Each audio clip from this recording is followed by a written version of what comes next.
ये है central Asia. Kazakhstan, Uzbekistan, Kyrgyzstan, Turkmenistan और ताजिकिस्तान के मिलाप से बनने वाला एक ऐसा एरिया जिसे आज दुनिया की सुपर पावर होना चाहिए था, क्योंकि हजारों साल तक ये एरिया सिल्क रोड का सेंटर पॉइंट रहा है। सिल्क रोड असल में वो ट्रेड रूट था जो चाइना को south east Asia, middle east और वेस्टर्न यूरोप से कनेक्ट करता था। उस वक्त सेंट्रल एशिया इतना इम्पोर्टेंट था कि 13वीं सदी में दुनिया का सबसे ज्यादा पॉपुलेशन वाला शहर मर्व था, जो तुर्कमानिस्तान में है और इस ट्रेड रूट के बिल्कुल रास्ते में था। आज हमारे पास एक दिलचस्प विषय है, लेकिन पहले मैं कॉफी बनाऊंगा और फिर हम जारी रखेंगे। इसी तरह उज्बेकिस्तान के शहर समरकंद और बुखारा उस जमाने में अपने कल्चर, आर्ट और आर्किटेक्चर की वजह से पूरी दुनिया में मशहूर थे। आज से 800 साल पहले सेंट्रल एशिया एक पावर हाउस था जिसे चाइनीज, मंगोल्स और पर्शियन एम्पायर ने अपने अपने टाइम पे कंट्रोल करने की कोशिश की है। मगर आज यही सेंट्रल एशिया वर्ल्ड इकोनॉमी के लिए बहुत ही इररेलेवेंट और अनइम्पोर्टेंट बन चुका है, और इसकी सबसे बड़ी वजह इसकी ज्योग्राफी और पिछली सदी में होने वाली चंद ऐसी चीजें हैं जिसने दुनिया के इस क्रॉस रोड को आज इतना इररेलेवेंट बना दिया है। हालांकि ये एरिया बहुत से नेचुरल रिसोर्सेज से माला माल है। सेंट्रल एशिया की ज्योग्राफी देखें तो वो बिल्कुल लैंडलॉक्ड है और इन 5 कंट्रीज की किसी बड़े समंदर को एक्सेस नहीं है, और फिर ये area 3 world powers Russia, Iran और चाइना के बीच सैंडविच है, जो अपने अपने फायदे के लिए इसको इन्फ्लुएंस करते रहते हैं। अब ज्योग्राफी का किसी भी कंट्री की इकोनॉमिक सक्सेस में बहुत बड़ा रोल होता है। उस कंट्री का एग्रीकल्चरल पोटेंशियल, उसकी ट्रेड रूट्स को एक्सेस, उसे दुश्मनों से बचाना, ये सब चीजें ज्योग्राफी डिफाइन करती है। अगर हम सेंट्रल एशिया की बात करें तो इसका तकरीबन 60% एरिया डेजर्ट है।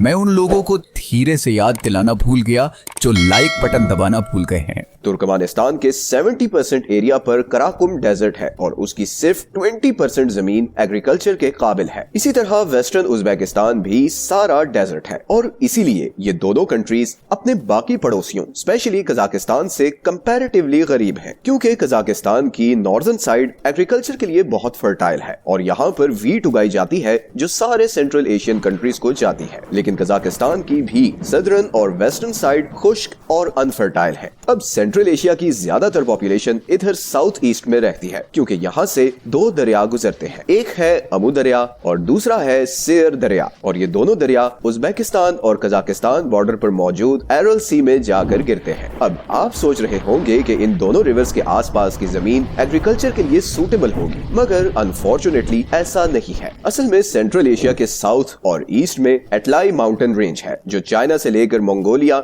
सेंट्रल एशिया और रशिया तक जाती है, और इस माउंटेन रेंज की वजह से इस सारे एरिया में कोई भी क्रॉप उगाने के लिए खाली और फ्लैट जमीन ही नहीं बचती। तो अगर देखा जाए तो सेंट्रल एशिया की सिर्फ 20 से 25% जमीन एग्रीकल्चर के काबिल है, और इसीलिए कजाकिस्तान, वेस्टर्न उज्बेकिस्तान और तुर्कमानिस्तान के इस सारे एरिया पर कोई नहीं रहता। हालांकि थोड़ी ही ऊपर रशिया और यूक्रेन है, जिनकी करीबन 60 to 80% जमीन एग्रीकल्चर के लिए फर्टाइल है। यही वजह है कि आज भी सेंट्रल एशिया की 50% पॉपुलेशन रूरल एरियाज में रहती है, और वो बाकी दुनिया से कट ऑफ बस अपनी जमीनों पर जानवर चराते हैं और उन्हीं का दूध पीकर और गोश्त खाकर गुजारा करते हैं। लेकिन अगर आप सेंट्रल एशिया का मैप देखें तो वहाँ वेस्टर्न बॉर्डर पर तो एरल सी है, तो सेंट्रल एशियन कंट्रीज इससे फायदा क्यों नहीं उठाते? इसका जवाब जानने के लिए हमें हिस्ट्री में जाना होगा। असल में आज सेंट्रल एशिया में जितने भी लोग रहते हैं वो असल में तुर्क है, जो आज से करीबन 4000 साल पहले साइबेरिया, नॉर्दर्न चाइना और ईस्ट एशिया से माइग्रेट करके इधर आए। 6th सेंचुरी AD के अराउंड इन लोगों ने यहाँ पर अपनी एम्पायर कायम की, जो ब्लैक सी से लेकर मंगोलिया तक फैली हुई थी। फिर 7th और 8th सेंचुरी में अमू दरिया से लेकर सेर दरिया का ये सारा एरिया मुस्लिम कंट्रोल में चला गया। ये वही एरियाज हैं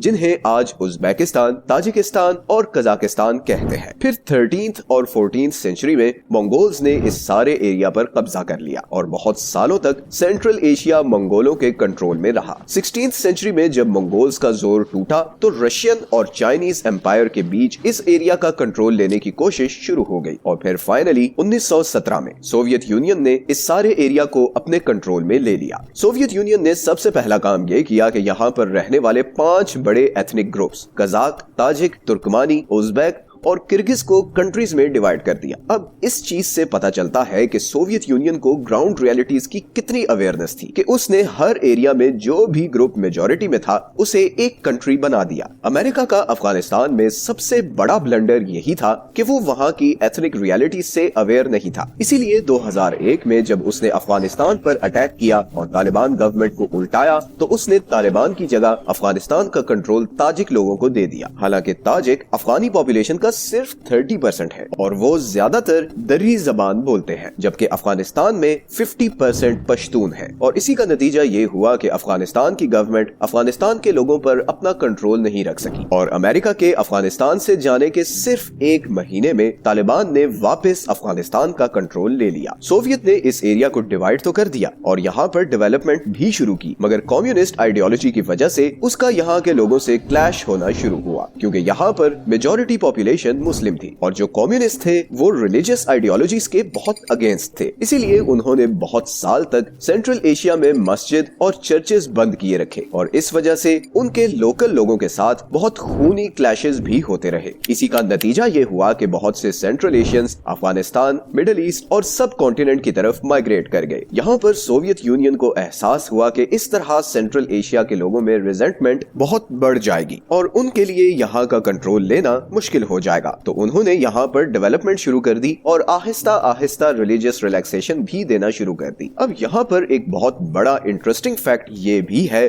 कि आज सेंट्रल एशिया दुनिया का सबसे बड़ा कॉटन प्रोड्यूसर है और इसका क्रेडिट सोवियत यूनियन को जाता है। लेकिन इस कॉटन इरिगेशन का सेंट्रल एशिया को बहुत नुकसान भी हुआ है। असल में कॉटन की इरिगेशन के लिए सोवियत यूनियन ने एरल सी से उज्बेकिस्तान, तुर्कमेनिस्तान और ताजिकिस्तान तक कैनाल्स बनाए ताकि कॉटन के खेतों तक पानी पहुंचाया जा सके। ये सारी कॉटन यहाँ से रेल नेटवर्क्स के जरिए रशिया जाती थी और वहाँ से बाकी दुनिया को एक्सपोर्ट होती थी। लेकिन इसका सबसे बड़ा नुकसान ये हुआ कि इतनी ज्यादा कैनाल्स बनाने की वजह से एरल सी का पानी खुश्क होना शुरू हो गया और आज 100 साल बाद हाल ये है कि दुनिया की चौथी सबसे बड़ी लेक अब एक डेजर्ट बन चुकी है। सोवियत यूनियन ने 40-50 साल सेंट्रल एशिया की कॉटन एक्सपोर्ट से खूब पैसा कमाया। 1991 में सोवियत यूनियन टूटने के बाद सेंट्रल एशियन कंट्रीज पर सोवियत कंट्रोल तो खत्म हो गया, मगर उनके लिए 2 नई प्रॉब्लम्स सामने आ गई। एक तो बरसों कम्युनिस्ट कंट्रोल में रहने की वजह से उनकी इंडस्ट्री तबाह हो चुकी थी और अब उन्हें नए सिरे से इंडस्ट्री और इकोनॉमी खड़ी करनी थी, और दूसरा इन कंट्रीज के लिए पानी का सबसे बड़ा सोर्स एरल सी अब तकरीबन खत्म हो चुका था। इन्हीं इकोनॉमिक प्रॉब्लम्स की वजह से गवर्नमेंट्स डिलीवर नहीं कर सकी और कई सेंट्रल एशियन कंट्रीज में 1990s के बाद जबरदस्त सिविल वॉर और पॉलिटिकल इंस्टेबिलिटी शुरू हो गई। जैसे 1990s में ताजिकिस्तान और किर्गिस्तान में सिविल वॉर हुई और फिर 2005 में उज्बेकिस्तान में बहुत ज्यादा रिवॉल्ट्स हुए जिसमें गवर्नमेंट और लोकल्स में बहुत लड़ाई हुई और ये सिलसिला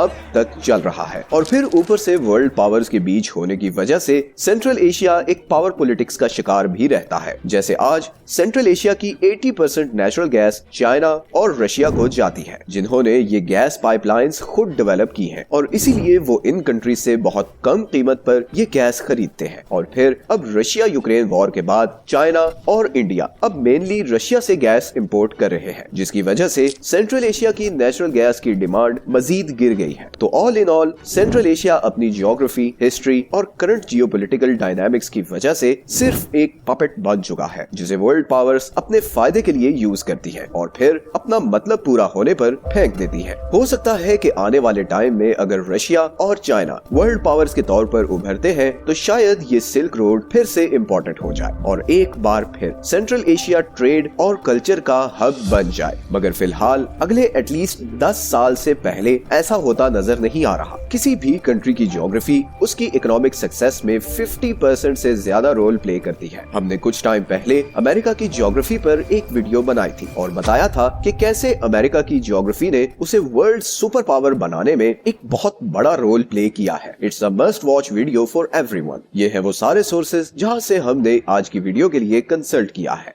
अगर आपको ये वीडियो अच्छी लगी है तो चैनल को सब्सक्राइब जरूर कर लें। आपके लिए तो शायद ये छोटी सी चीज हो, मगर हमें इससे बहुत मोटिवेशन मिलती है। मिलते हैं नेक्स्ट वीडियो में एक और इंटरेस्टिंग टॉपिक के साथ।